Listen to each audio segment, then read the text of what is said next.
The rain poured like grief that night, drumming against the cracked tin roofs of the slums. Amidst the muddy streets and flickering streetlights, a young woman named Aisha hurried home after her evening shift at a small bakery. Her shoes were soaked, her clothes clung to her thin frame, and her hands trembled from exhaustion. Life had been cruelly unkind to her. Each day was a battle to keep her little brother fed and her rent barely paid. But even in the storm's chaos, Aisha's eyes caught something unusual on the ground near the curb.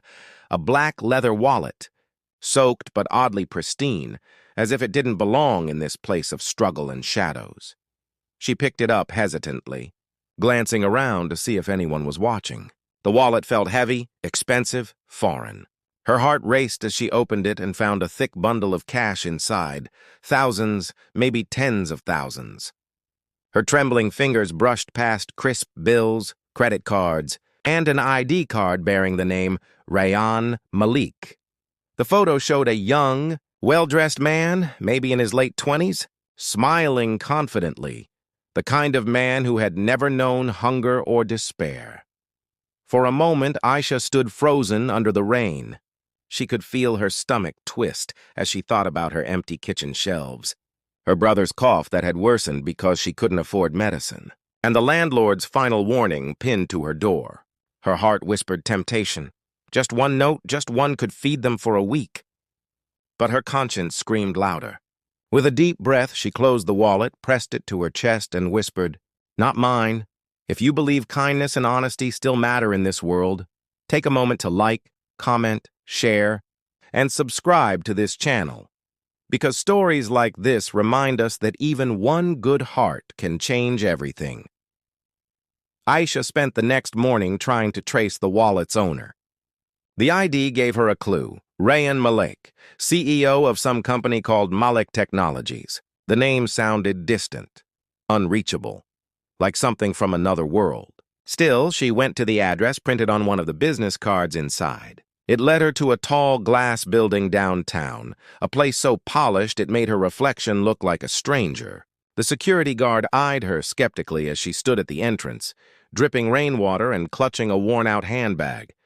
"I found this," she said softly, holding up the wallet. "It belongs to someone named Rayan Malik." The guard frowned, clearly not used to people like her showing up here. But when he saw the ID, his tone shifted. Within minutes, an assistant appeared. Sharp suit, hurried expression. She took the wallet and disappeared into an elevator without a word. Aisha stood awkwardly in the lobby, unsure if she should wait. Just as she was about to leave, the assistant returned and said, "Mr. Malik wants to meet you." Aisha's heart thudded painfully. When the elevator doors opened to the top floor, she stepped into an office that looked more like a palace. Rayan Malik sat behind a massive desk, his expression calm but curious.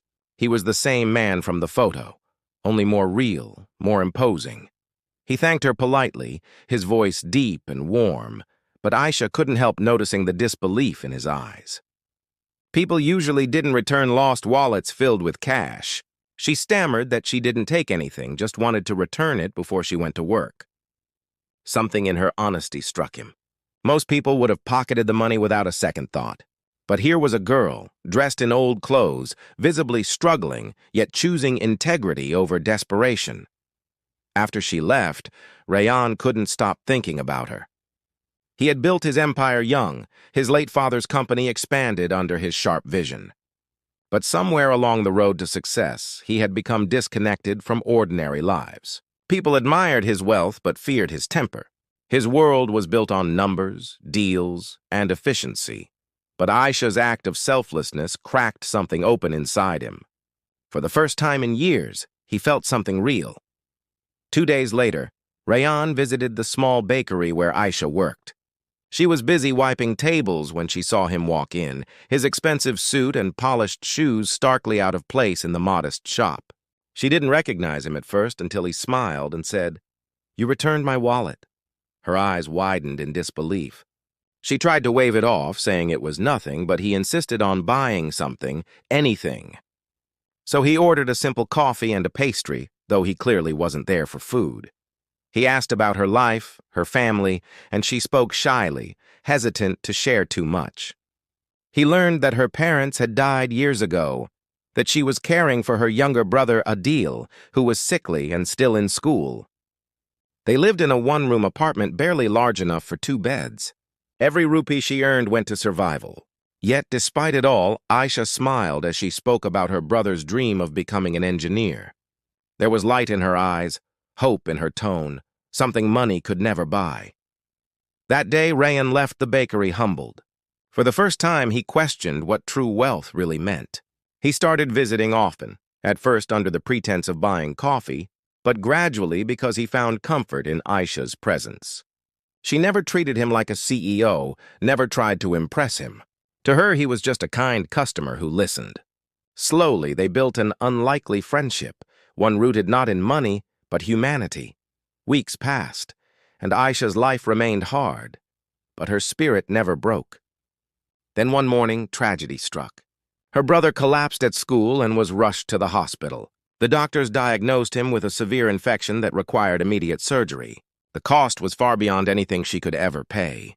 She sold her jewelry, borrowed from neighbors, but it wasn't enough.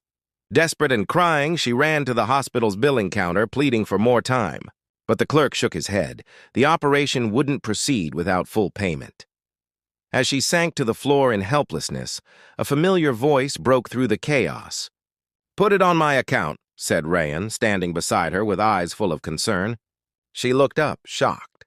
She hadn't told him anything. She hadn't even asked for help. Yet somehow he had found out. Without hesitation, he covered the entire medical expense. When Adil woke up days later, his weak smile was the most beautiful thing she'd ever seen. After that day, something changed between them. Rayan continued to visit, but now with a gentleness that spoke of genuine care. Aisha tried to repay him, but he refused every attempt, saying, "You already paid me with your honesty." Still, she felt uneasy owing him so much. Her pride wouldn't let her accept more than gratitude, but fate had other plans. One evening, as she was closing the bakery, a group of men came to collect rent money she didn't have. They were rough, threatening to throw her out if she didn't pay by morning. Terrified, Aisha broke down. That night, she sat beside her sleeping brother and prayed for strength. The next morning, she was startled to see a black car parked outside her building. Rayan stepped out, holding an envelope.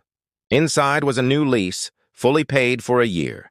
She protested, tears streaming down her face, but he said softly, "Don't think of it as charity. Think of it as me returning what you gave me, faith in humanity." As weeks turned into months, their bond deepened. Rayan began inviting her to his company events, introducing her not as someone he helped, but as someone he admired. People whispered, questioned, but he didn't care. Aisha's kindness had changed him. She had made him remember his mother's words. The richest man is the one who can still feel others' pain. Then one evening, under the soft glow of city lights, Rayan confessed what his heart had been whispering for months. He told her that her honesty had done what no deal, no wealth ever could. It had taught him what love meant.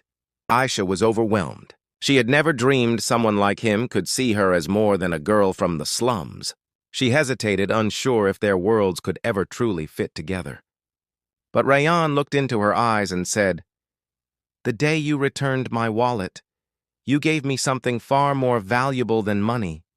You gave me peace." Their love story wasn't built overnight.